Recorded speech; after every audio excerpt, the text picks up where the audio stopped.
BBC বাংলার অধিবেশন প্রবাহতে আপনাদের স্বাগত। আজ আপনাদের সাথে লন্ডন স্টুডিও থেকে আছি মানসী বড়ুয়া। বাংলাদেশের সর্বশেষ গুরুত্বপূর্ণ আপডেট সংবাদে আপনাকে স্বাগত। শুরুতেই সংবাদ শিরোনাম, পরে বিস্তারিত।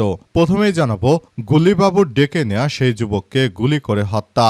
চট্টগ্রামের মুরাদপুর ফরেস্ট গেট এলাকায় বাসা থেকে ডেকে নিয়ে আজাদ 25 নামের এক যুবককে গুলি করে হত্যা করেছে গুলিবাবু নামের এক সন্ত্রাসী। এই ঘটনায় নিহতের মামা হিসেবে পরিচিত গুলিবাবু নামের এক ব্যক্তির সম্পৃক্ততার এই অভিযোগ উঠেছে। আজ নগরীর ব্যস্ত ওই এলাকায় এই ঘটনা ঘটে। এই ঘটনায় একজনকে গ্রেপ্তার করেছে পুলিশের সদস্যরা এবং তাকে আদালতে পাঠানো হয়েছে।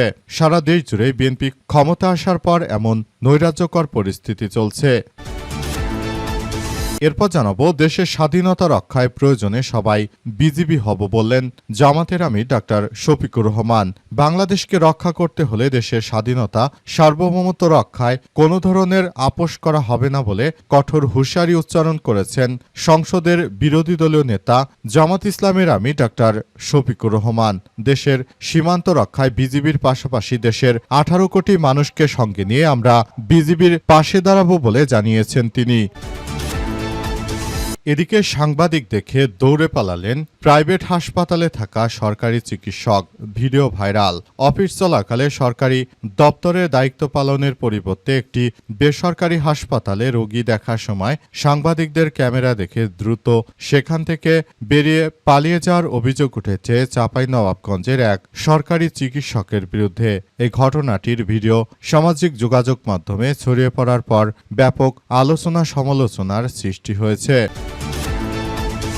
এবারে জানাবো, ভাতা এবং শিক্ষা উপবৃত্তির জন্য 1 আগস্ট থেকে অনলাইনে আবেদন শুরু, জানালো সমাজ সেবা অধিদপ্তর। সামাজিক নিরাপত্তা কর্মসূচির আওতায় বিভিন্ন ভাতা, শিক্ষা উপবৃত্তি পেতে আগামী 1 আগস্ট থেকে অনলাইনে আবেদন করতে হবে। আবেদন গ্রহণ চলবে 31 আগস্ট পর্যন্ত। সমাজ সেবা অধিদপ্তরের সামাজিক নিরাপত্তা শাখা থেকে সম্প্রতি জারি করা এক নির্দেশনায় তথ্য জানানো হয়েছে।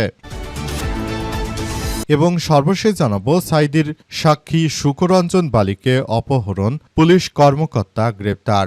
জামাত ইসলামের সাবেক নায়েবে আমির ও দেশ বিদেশে জনপ্রিয় ইসলামিক স্কলার আল্লামা দেলার হোসেন সাইদির পক্ষে ছাপায় সাক্ষ্য দিতে এসে 2012 সালে আন্তর্জাতিক অপরাধ ট্রাইব্যুনাল প্রাঙ্গণ থেকে পিরোজপুরের সুকরঞ্জন বালিকে অপহরণ করে ভারতে পাচার করে দেওয়ার ঘটনায় একজনকে গ্রেপ্তার করেছে আইন শৃঙ্খলা রক্ষাকারী বাহিনীর সদস্যরা। ট্রাইব্যুনালের সিনিয়র প্রসিকিউটর মিজানুর রহমান বিষয়টি নিশ্চিত করেন। তিনি বলেন, ওই পুলিশ কর্মকর্তা দেলার হোসেন সাইদির বিরুদ্ধে সুকরঞ্জন বালি যখন বুঝতে পেরেছেন যে তিনি ভুল করেছেন, তখন তিনি সাক্ষ্য দেওয়ার জন্য ঢাকায় আসলে তাকে ধরে নিয়ে ভারতে পাচার করে দেওয়া হয়েছিল। তাই তাকে হাসিনা পালিয়ে যাওয়ার পর এই আটক করা হয়েছে। প্রিয় দর্শক, এতক্ষণ শুনছিলেন সংবাদ শিরোনাম, এবারে বিস্তারিত। তবে তার আগে বন্ধুরা, অনুরোধ থাকবে এই সংবাদটিতে একটি লাইক দিন। এই চ্যানেলে আপনি নতুন হয়ে থাকলে আমাদের সংবাদটি দেখতে দেখতে চ্যানেলটি সাবস্ক্রাইব করে রাখুন। কমেন্ট করে বন্ধুরা আপনার মূল্যবান মতামত জানিয়ে দিন আপনি বিশ্বের কোন দেশ থেকে বা বাংলাদেশের কোন স্থান থেকে আমাদের সংবাদটি দেখছেন এবং শুনছেন। আর বন্ধুরা, সংবাদটি আপনার সোশ্যাল মিডিয়া ফেসবুকে শেয়ার করে বন্ধুদেরও দেখার সুযোগ করে দিন। আজকের এই সংবাদ সম্পর্কে আপনার মূল্যবান মতামত কমেন্ট বক্সে কমেন্ট করে জানিয়ে দিন। গাজা যুদ্ধে আপনি যদি নিরীহ ফিলিস্তিনিদের ভালোবেসে থাকেন, কমেন্টে ইয়েস লিখে পুরো বিশ্বকে আমাদের এই আপডেটটি দেখার সুযোগ করে দিন। এবারে বিস্তারিত। গুলিবাবুর ডেকে নেয়া সেই যুবককে গুলি করে হত্যা। চট্টগ্রামের মুরাদপুর ফরেস্ট গেট এলাকার বাসা থেকে ডেকে নিয়ে আজাদ 25 নামের এক যুবককে গুলি করে হত্যা করেছে দুর্বৃত্তরা। এ ঘটনায় নিহতের মামা হিসেবে গুলিবাবু নামের এক ব্যক্তির সম্পৃক্ততার অভিযোগ উঠেছে। দুপুরে নগরীর ব্যস্ত এই এলাকায় এই ঘটনা ঘটে। এই ঘটনায় একজনকে গ্রেপ্তার করে আদালতে পাঠিয়েছে পুলিশ। নিহত আজাদ পেশা একজন অ্যালুমিনিয়াম মিস্ত্রি বলে জানা গেছে। তিনি চট্টগ্রামের পাঁচলাইশ থানাধীন হামজারবাগ এলাকার হাকিম শাহ হুজুরের বাড়ি এলাকার মোহাম্মদ রশিদের ছেলে। পরিবার সূত্র থেকে জানা গেছে যে দুপুর 1টার দিকে কর্মস্থল থেকে বাসায় ফেরেন আজাদ। পরে 1:50 মিনিটের দিকে গুল্লিবাবু নামে পরিচিত ওই ব্যক্তি, যিনি নিহতের মামা হিসেবে পরিচয় দেন, তাকে কাজের কথা বলে বাসা থেকে ডেকে নিয়ে যান। এরপর বিকাল 4টার দিকে ওই ব্যক্তি পরিবারের সদস্যদের ফোন করে জানান ফরেস্টগেট এলাকায় আজাদকে গুলি করা হয়েছে এবং তাকে হাসপাতালে নেওয়া হচ্ছে। কিছুক্ষণ পর গুরুতর অবস্থায় আজাদকে চট্টগ্রাম মেডিকেল কলেজ চমেক হাসপাতালে নেওয়া হলে চিকিৎসক তাকে মৃত ঘোষণা করেন। বিষয়টি নিশ্চিত করেন চমেক হাসপাতাল পুলিশ ফাঁড়ির সহকারী ইনচার্জ সোহেল রানা। তিনি জানান নিহতের শরীরের ডান পাশ এবং বুকে গুলির চিহ্ন পাওয়া গেছে। এই ঘটনায় আসলে পুরোপুরি পরিস্থিতি থমথমে অবস্থা বিরাজ করছে। আসলে যে ধরনের কার্যক্রম চলমান রয়েছে সেটি কোনোভাবেই গ্রহণযোগ্য নয়। দেশ জুড়ে এই সন্ত্রাসী কার্যক্রমগুলো চালাচ্ছে রাজনৈতিক দলটি ক্ষমতা আসার পর থেকেই দেশে এক মগের মুল্লুক চলছে। এই মগের মুল্লুক খুবই ভয়াবহ এক বিপজ্জনক পরিস্থিতির মধ্যে বাংলাদেশকে ঠেলে দিতে পারে। বাংলাদেশের বর্তমান যে আইন শৃঙ্খলা পরিস্থিতি, এটি যদি বর্তমান স্বরাষ্ট্রমন্ত্রী থামাতে না পারে সেটি বাংলাদেশের জন্য এক ভয়াবহ বিপর্যয়কর পরিস্থিতির মধ্যে চলে যাবে। দেশের স্বাধীনতা রক্ষায় প্রয়োজনে সবাই বিজিবি হব বলেন শফিকুর রহমান। দেশের স্বাধীনতা এবং সার্বভৌমত্ব রক্ষায় প্রয়োজনে আপোষ করব না বলে হুঁশিয়ারি দিয়েছেন বাংলাদেশ জামাত ইসলামের আমির ডাক্তার শফিকুর রহমান। তিনি বলেছেন, আমরা বিজিবির সঙ্গে কাঁধে কাঁধ মিলিয়ে ভারতের হিন্দুত্ববাদীদের বিরুদ্ধে যুদ্ধ অব্যাহত রাখব বলে জানান তিনি। তিনি আরও জানান, তা আমি বলতে চাই যে আপনারা সবাই এই বিজিবির সদস্যদের পাশে দাঁড়ান।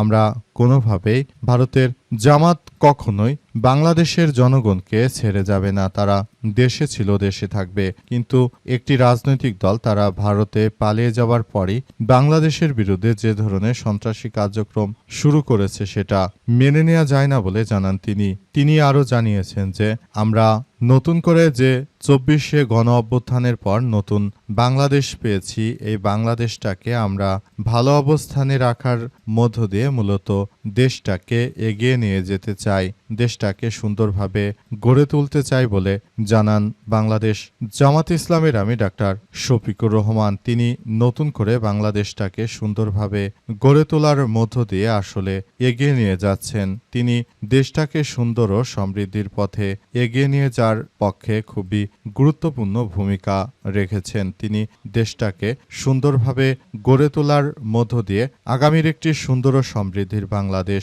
গড়ে তুলতে চান। সেজন্য তিনি ইতিমধ্যেই সব বিষয় নিশ্চিত করে বলেছেন যে বাংলাদেশের বিজিবির সদস্যরা তারা যে দেশপ্রেমিক, তাদের পাশে দাঁড়িয়ে আমাদেরকে প্রমাণ করতে হবে নিজেদের যে আমরাও দেশপ্রেমিক, আমরাও দেশকে ভালোবাসি এবং দেশের জন্য আমরা জীবন দিতেও রাজি, এমন কথাই জানিয়েছেন তিনি। সাংবাদিক দেখে দৌড়ে পালালেন প্রাইভেট হাসপাতালে থাকা সরকারি চিকিৎসক, ভিডিও ভাইরাল। অফিস চলাকালে দপ্তরে দায়িত্ব পালনের পরিবর্তে একটি বেসরকারি হাসপাতালে রোগী দেখার সময় সাংবাদিকদের ক্যামেরা দেখে দ্রুত সেখান থেকে বেরিয়ে যাওয়ার অভিযোগ উঠেছে চাঁপাইনবাবগঞ্জের এক সরকারি চিকিৎসকের বিরুদ্ধে। ঘটনার একটি ভিডিও সামাজিক যোগাযোগ মাধ্যমে ছড়িয়ে পড়লে বিষয়টি নিয়ে তীব্র ক্ষোভের সৃষ্টি হয়েছে। যারা সরকারি কর্মকর্তা রয়েছেন তারা যদি নিজেরা আসলে দায়িত্ব পালন না করে যদি তারা তার সেই দায়িত্ব অন্য কারো কাঁধে চাপিয়ে দেওয়ার চেষ্টা করেন, সেটি দেশের জন্য চরম এক দুর্ভাগ্যজনক ব্যাপার হিসেবে দাঁড়াবে। কারণ দেশের মানুষ তাদের কাছে সেবা প্রত্যাশায় গেলেও তারা মূলত দেশের মানুষকে কোনো সেবা দিতে ব্যর্থ হচ্ছে। তারা শুধুমাত্র পয়সার কাছে বিক্রি হয়ে এই ধরনের কার্যকলাপের সঙ্গে যুক্ত রয়েছে। সব ব্যক্তিদের বিরুদ্ধে ইতিমধ্যেই সবাইকে আরও সতর্কতার সহিত কার্যক্রম চালাতে হবে। যদি বিষয়গুলো যথাযথভাবে সরকার যদি উক্ত ব্যক্তিদের বিরুদ্ধে কোনো পদক্ষেপ না নিতে পারে, সেটি বাংলাদেশের জন্য এক ভয়াবহ ব্যর্থতার দিকে চলে যাচ্ছে। তাই ইতিমধ্যে বিষয়গুলো নিয়ে সবাইকে আরও বেশি সজাগ থাকা উচিত, যাতে করে কোনো সরকারি কর্মকর্তারা তারা নিজেদের দায়িত্ব পালনে এভাবে ব্যর্থ না হয়। সেই বিষয়টি সবাইকে খুব বেশি হতচকিত করেছে।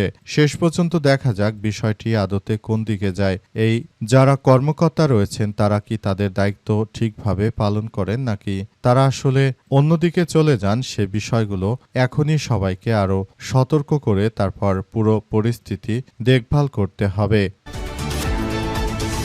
ভাতা এবং শিক্ষা উপবৃত্তির জন্য 1 আগস্ট থেকে অনলাইনে আবেদন শুরু। সামাজিক নিরাপত্তা কর্মসূচির আওতায় দেশের বিভিন্ন ভাতা এবং শিক্ষা উপবৃত্তি পেতে আগামী 1 আগস্ট থেকে অনলাইনে আবেদন করতে হবে। আবেদন গ্রহণ চলবে 31 আগস্ট পর্যন্ত।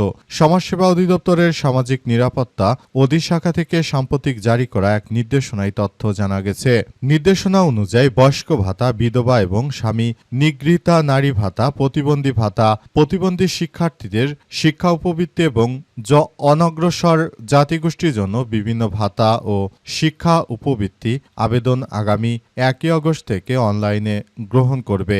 সমাজসেবা অধিদপ্তর এর আগে 1 থেকে 31 জুলাই পর্যন্ত দেশব্যাপী এ বিষয়ে ব্যাপক প্রচারণার কার্যক্রম চালানো হবে। নির্দেশনায় বলা হয়েছে 2026-27 অর্থ বছরে সামাজিক নিরাপত্তা কর্মসূচির আওতায় বয়স্ক ভাতা, বিধবা এবং স্বামী নিগৃহীতা, স্বামী নারী ভাতা, প্রতিবন্ধী ভাতা এবং প্রতিবন্ধী শিক্ষার্থীদের শিক্ষা উপবৃত্তির পাশাপাশি অনগ্রসর জনগোষ্ঠীর জীবনমান উন্নয়নের কর্মসূচির আওতায় হিজড়া, বেদে অনগ্রসর জনগোষ্ঠী ও চা শ্রমিকদের জন্য ভাতা, শিক্ষা উপবৃত্তি আবেদনও অনলাইনে গ্রহণ করবে।